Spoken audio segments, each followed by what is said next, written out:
don't think anywhere else we get these methane buildups. The discovery of large methane buildups was a critical break in the case. Curry thinks a violent eruption of methane could also release the trapped hydrogen sulfide. As the hydrogen sulfide reacts with the oxygen in water, sulfur is set free. This is what changes the color of the sea. The hydrogen sulfide would also first paralyze, then suffocate fish.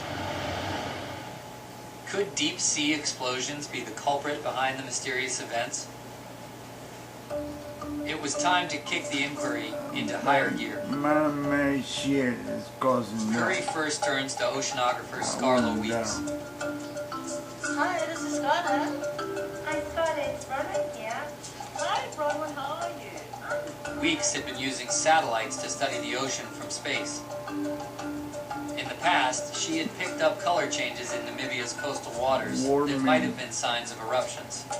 I was hoping to chat with you about the white water, I believe you folk experience offshore. Joining Curry and Weeks was oceanographer Andrew Bakken.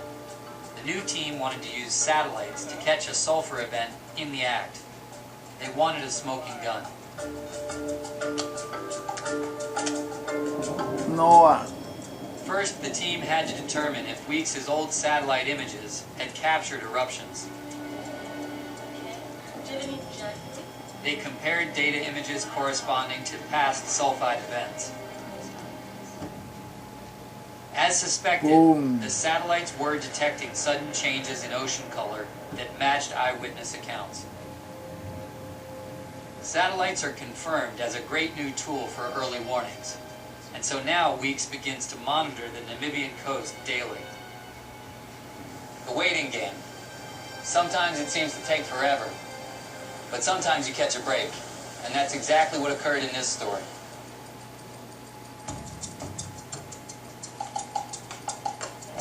Just 1 month after starting her vigil, Weeks spots something intriguing.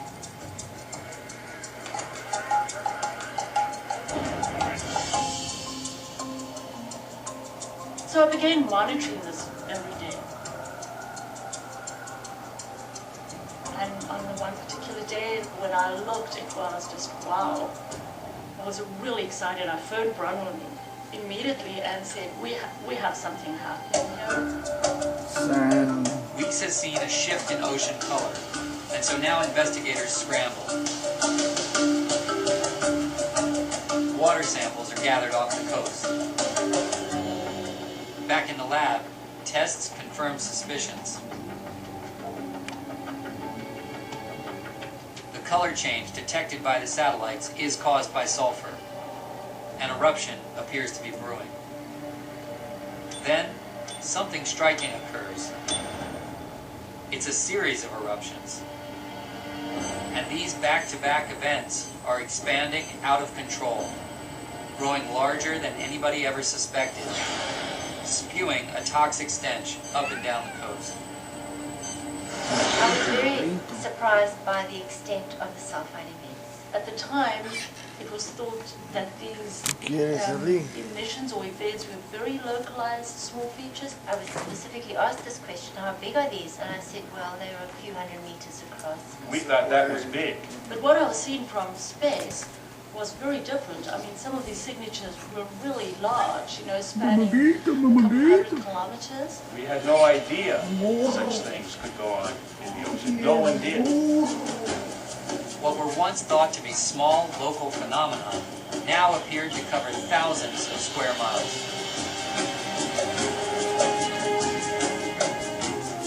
Andrew Bakken was now obsessed with the remaining open questions. How did the eruptions get so big? And what triggered them in the first place?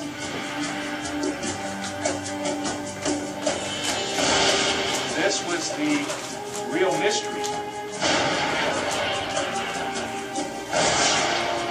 Why would this happen all at once over such a large area? That was the trick, to figure out how that could really occur, because it has to occur for what we're seeing in the satellite photographs to be real. For Bakken, a piece of the puzzle snapped into place when he noticed a strange pattern. Deep-sea eruptions usually coincided with another rare event. Sandstorms.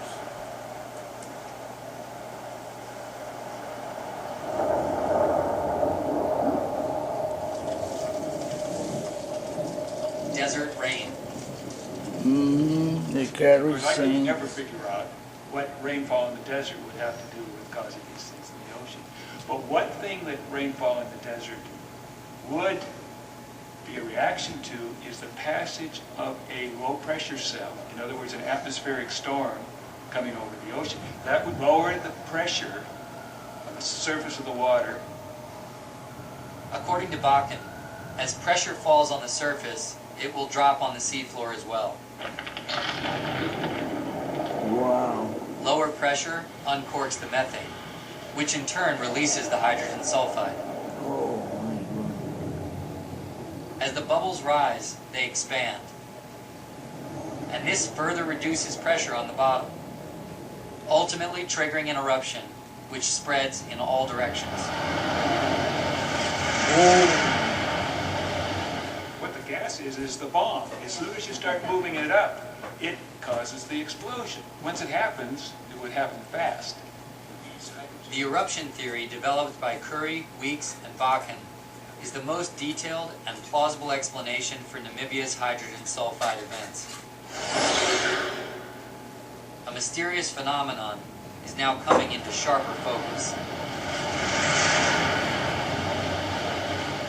At this point, you might be scratching your head and wondering, what does this have to do with fishing?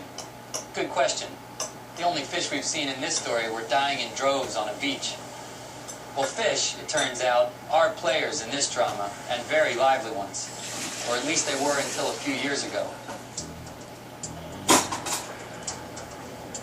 Namibia's fisheries used to be among the richest in the world. But by the 1970s, most stocks were nearly wiped out by foreign fleets. We know that 40 years ago they were catching 1 million tons of fish every year out of this system. 1 billion. There were enormous numbers of fish here. For one thing, they estimate there were 10 million tons of sardines.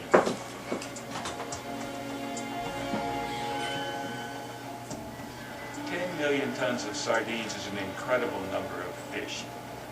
It's not 100 million individuals, it's 100 billion individual fish. You can't get 1 million tons of fish anymore out of this system.